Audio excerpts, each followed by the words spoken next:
भगवान चलते चलते पहुंच गए गंगा के किनारे। ध्यान देना मेरी बात। और गंगा के किनारे खड़े होकर के प्रभु श्री राम आज सोच रहे हैं कि मैं गंगा को कैसे पार करूं, मैं गंगा को कैसे पार करूं, गंगा को पार करूं तो कैसे करूं, ऐसा मन में चिंतन करने लगे, मन में सोचने लगे। आज मेरी बात पर ध्यान देना कि दुनिया को पार लगाने वाला भगवान प्रभु श्री राम जी आज छोटे से गंगा के किनारे जाकर के खड़े होकर के सोच रहे हैं गंगा को कैसे पार करूं। ध्यान देना, ये प्रभु कैसी लीला करते हैं, भगवान की लीला को समझ नहीं पाता। इधर उधर भगवान ने देखा, उनको कोई नजर नहीं आया। ये मैं देखियो कि भाई कोई नजर आया तो उनको आवाज लगाओ। भगवान ने इधर उधर देखा, उनको कोई नजर नहीं आया। भगवान ने दूर नजर डाली, भगवान ने दूर नजर डाली। एक केवट, एक मल्लाह, मल्लाह मतलब जो नाव चलाने वाला होता है ना, वो बैठा दिया। बहुत सागर के पार लगाने वाले भगवान राम जी ने छोटी गंगा के किनारे जी खड़ा था, गया अरे ओ भैया,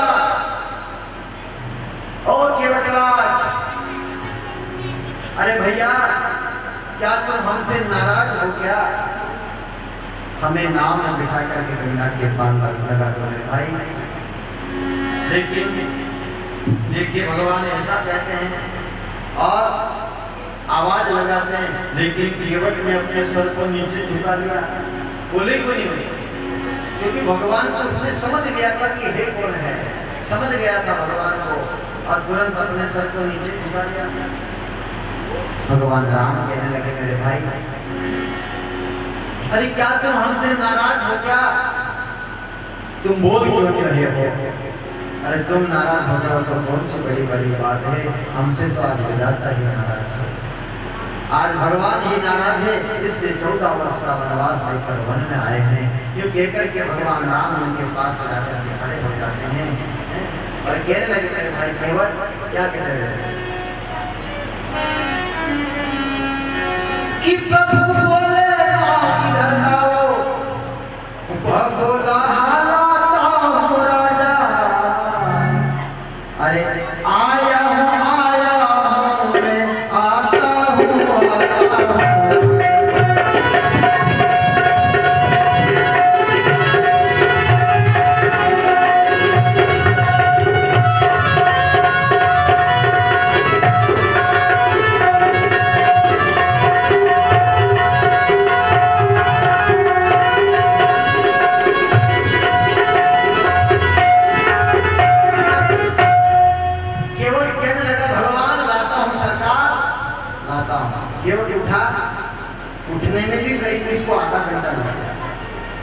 धीरे धीरे उठा और उठने में भी करीब उसको आधा घंटा लग गया, क्योंकि वो भगवान को पहचान गया था कि है कौन है।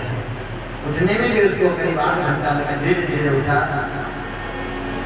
और भगवान राम कहने लगे मेरे भाई इस नाव में बिठा करके हमें गंगा के पार लगा दो, हमें 14 वर्ष का वनवास मिला है, इसलिए हम वन की तरफ प्रस्थान करना चाहते हैं। केवट बोला, केवट कहने लगा भगवान मेरा तो काम है इस पार के आदमी को उस पार लगाना, उस पार के आदमी को इस पार लगाना, लेकिन मैं आपको तो नहीं उतार सकता हूँ। क्यों कि हमारा तो काम है अणी पार का आदमी वही पार लगाओ, वही पार का आदमी अणी पार लगाओ, लेकिन मैं आपको नहीं उतार सकता हूँ। क्योंकि भगवान राम कहने लगे क्यों क्यों, तो केवट कहने लगा प्रभु सुनो ना, सुनो कि सुनता हूँ मैं चालू है, नहीं कहो केवट कि सुनता हूँ मैं चालू है, राजा जी के पद पंकज में, राजा जी के पद पंकज में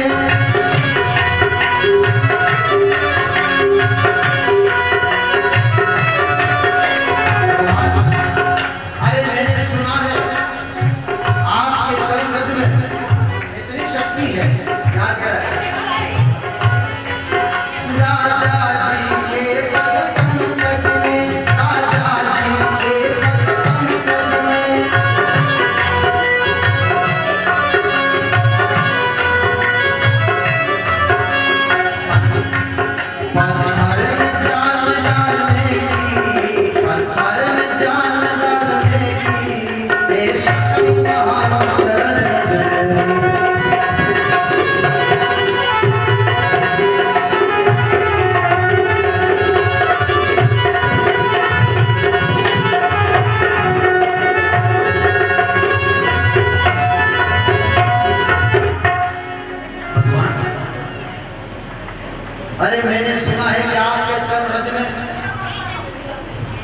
आपके चरणों में इतनी शक्ति है भगवान कि पत्थर में जान आ जाए। सुनता हो में जादू है राजा जी, आपके पद पंकज में, आपके चरण कमलों में इतना जादू है कि पत्थर में जान आ जाती है। अबे पत्थर में जान काटे कि आपने जान है जानकारी योजा है? अरे भाटा में जान काटेगी,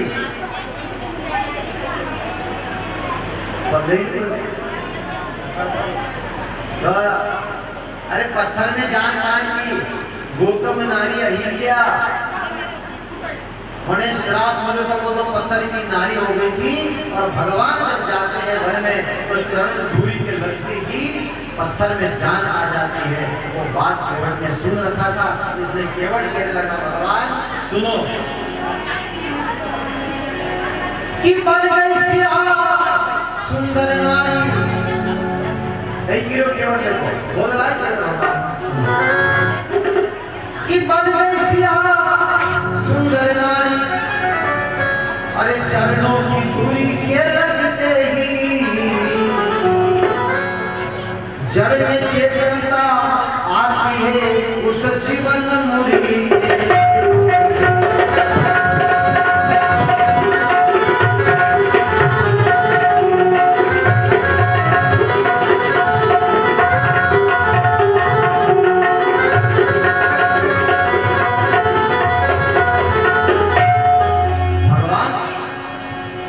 मैंने सुना है, क्या कहना है कि बन गई सिया सुंदर नारी, चरणों की धूरी के लगते हैं वो जड़ में चेतनता आती है उस जीवन मुरी के लगते हैं।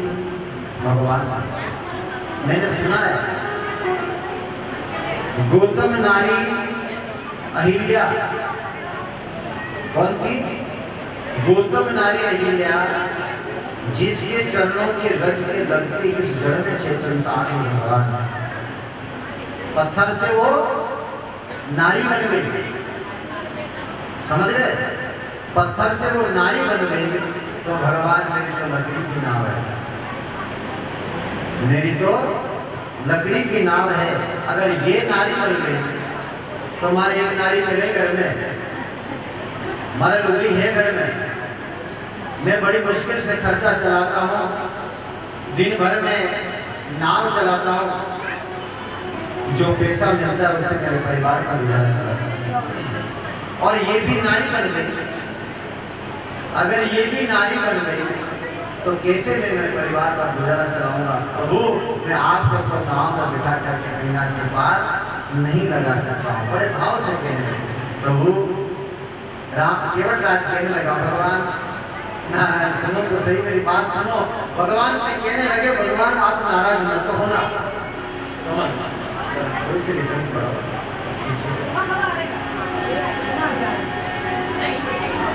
भगवान सुनो ना कि चरणों की रज का ये प्रभाव जब पत्थर और शिला का हो सकता है तो मेरी लकड़ी की नाव बस ही छू मंतर है। भगवान अनेक चरणों की रज को प्रभाव जब पत्थर और शिला पर हो सकता है तो भगवान हमारी तो लकड़ी की नाव है, यह तो छूती छू मंतर हो जाएगी भगवान, तो मेरा तो जीवन ही बर्बाद हो जाएगा। मेरे जीवन को कैसे चलाऊंगा प्रभु? ये राम जी खड़े, सीता जी पास में खड़ी है, अब अपनी बात उनके बीच में हो रही है तो हाथ जोड़ करके केवल कहने लगा भगवान आप नाराज मत होना, मेरा तो काम है, मैं तो गरीब हूँ प्रभु, मैं तो अनाथ हूँ। अगर मेरी नाव ये नारी बन जाएगी, ये नाव नारी बन जाएगी तो मैं करूँगा। उस समय भगवान राम कहने लगे मेरे भाई तुम ये मत कहो कि मैं गरीब हूँ, मैं अनाथ हूँ। ये मत कहो कि मैं गरीब हूँ, मैं अनाथ हूँ। तुमसे भी ज्यादा गरीब हो, तुमसे भी ज्यादा अनाथ तो मैं हूँ, क्योंकि मेरे से भगवान विधाता ही उठा हुआ है। मानती विधाता ही नाराज है, जो मेलों का सुख त्याग करके मैं आज वन वन भटक रहा हूँ। ये बात राम जी कहते हैं तो केवल उनके चरणों में गिर गया और कहने लगा भगवान मुझे माफ करना, मैं तो आपके चरणों का दास हूँ, मैं तो आपके चरणों का सेवक हूँ, लेकिन भगवान मेरे मन में एक शंका है, उस शंका के कारण मैं आपके पैर नहीं धो रहा हूँ। ये आप तो राजा हैं, राजा के लड़के, इससे आपका दो फायदा हो जाएगा। भगवान आपके पैर धोने दो। ये कथा सुना तो ध्यान से, ये थोड़ा लंबा प्रसंग इसलिए रहे कि बहुत ज्ञान की कथा है। केवल कहने लगा भगवान से, प्रभु आप तो राजा के लड़के हैं, मैं तो गरीब हूँ प्रभु, मैं अनाथ हूँ। क्या कह रहा है कि कोमल कमलों का मल धोकर, प्रभु आप 14 वर्ष का वनवास लेकर के निकले, आप तो राजा के लड़के हैं, कोमल कमल है आपके, चरण आपके फूल की तरह हैं, कोमल फूल चरण आपके हैं, इसलिए क्या करना लगा भगवान कि कोमल कमलों का मल धोकर और निर्मल दोनों को